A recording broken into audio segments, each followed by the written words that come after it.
ఇలాంటి కంటెంట్ ఉన్న ఫిలిమ్స్ మనం తీస్తూ ఉంటే వన్ డే మనం హాలీవుడ్ రేంజ్ కి అయితే చేరుకుంటాం. లోక మూవీ అయితే చూశాను, కొత్త లోకం అనమాట. సో మూవీ చూసిన తర్వాత జెన్యూన్ ఒపీనియన్ చెప్పాలంటే ఎక్సలెంట్ గా అయితే నచ్చింది ఫ్రెండ్స్. నిజం చెప్తున్నాను కదా, మన దగ్గర కంటెంట్ అయితే ఉంది, అది కూడా మలయాళం ఇండస్ట్రీ దగ్గర చాలా అయితే ఉంటుంది.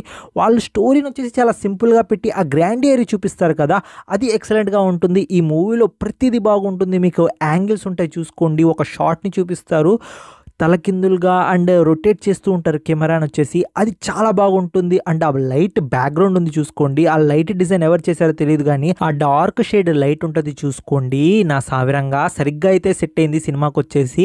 అండ్ మ్యూజిక్ ఉంది చూసుకోండి, నార్మల్గా హాలీవుడ్ రేంజ్లో మనకు పెద్ద పెద్ద సినిమాలకి ఐమాక్స్లో ఉంటుంది కదా మ్యూజిక్, సేమ్ అలాగే అనిపించింది. మ్యూజిక్ మాత్రం కుమ్మి అవతలేసేసారు. ఆ సీన్కి ఆ మ్యూజిక్కి మీరు ఖచ్చితంగా ఆ సీన్లో దూకేస్తారు. ఆ మాదిరి ఇంటెన్స్ డ్రామా అనేది నాకు వచ్చేసి థియేటర్లో అయితే అనిపించింది. ఖచ్చితంగా మీరు ఈ థియేటర్లో మాత్రం ఈ మూవీని అయితే ఎక్స్పీరియన్స్ చేయండి ఫ్రెండ్స్, మీకు ఖచ్చితంగా నచ్చుతుంది. అండ్ మీకు స్టోరీ కూడా చాలా హట్కే ఉంటుంది. కొంచెం బేసిక్ స్టోరీ అని చెప్తాను, నేను ఎలాంటి స్పాయిలర్స్ అయితే ఇవ్వడం లేదు. ఇక స్పాయిలర్స్ ఏం లేకుండా స్టోరీ చెప్పాలి అనుకుంటే, మన హీరోయిన్ వచ్చేసి బెంగళూరులో అయితే ఉంటుంది. తను ఎందుకు ఉంటుంది, అక్కడికి రావడానికి రీజన్ ఏంటి, అండ్ మన హీరో అండ్ హీరోయిన్ వీళ్ళు ఎలా కలిశారు, అండ్ మన హీరోయిన్కి పవర్స్ ఎలా వచ్చాయి, అండ్ మన హీరోయిన్ వీక్నెస్ ఏంటి, ఇదంతా మీరు మూవీలో అయితే చూస్తారు.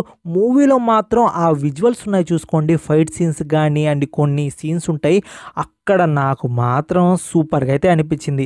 నిజం చెప్పాలంటే స్టోరీ కొంచెం స్పాయిలర్ లాగే ఉంటుంది, మనతోటే ఉంటారు బట్ మనకైతే తెలియదు.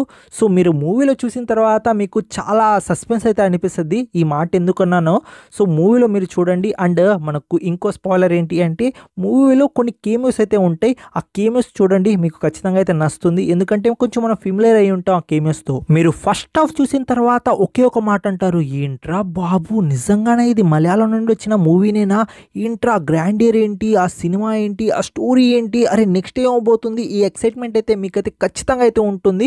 ఇంకా ఫస్ట్ హాఫ్ ఒక లెక్క అయితే సెకండ్ హాఫ్ ఇంకో లెక్క. ఎందుకంటే ఫస్ట్ హాఫ్ మొత్తం మీకు రోలర్ కోస్టర్లో పైకి తీసుకుపోయినట్టు అయితే, ఇంకా సెకండ్ హాఫ్ వచ్చేసి అక్కడి నుండి మిమ్మల్ని కిందకి దించుతూ ఉంటుంది కదా ఆ థ్రిల్, ఆ మాదిరిలో అయితే ఉంటుంది.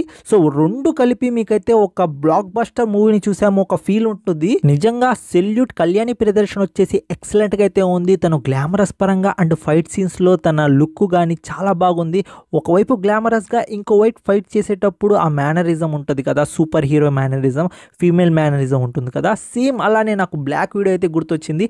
బ్లాక్ వీడియో అని కంపేర్ చేయకూడదు, ఎందుకంటే మనకు వచ్చేసి ఇక్కడ హీరోయిన్కి కొన్ని పవర్స్ అయితే ఉంటాయి. ఆ పవర్స్ ఏంటో మీరు మూవీలో అయితే చూడండి. నస్లిన్ క్యారెక్టర్ కూడా ఉంటుంది, తన ఇంపార్టెన్స్ కూడా మూవీలో అయితే ఉంటుంది. ఓవరాల్గా వచ్చేసి ఈ మూవీకి ఒకే ఒక మాట అండి, మూవీ వచ్చేసి చాలా బాగుంది, నాకు వచ్చేసి సూపర్గా అయితే నచ్చింది. మీరు థియేటర్ పోయి ప్రశాంతంగా మూవీని వచ్చేసి చూడండి, మీ టికెట్కి నేను గ్యారంటీ.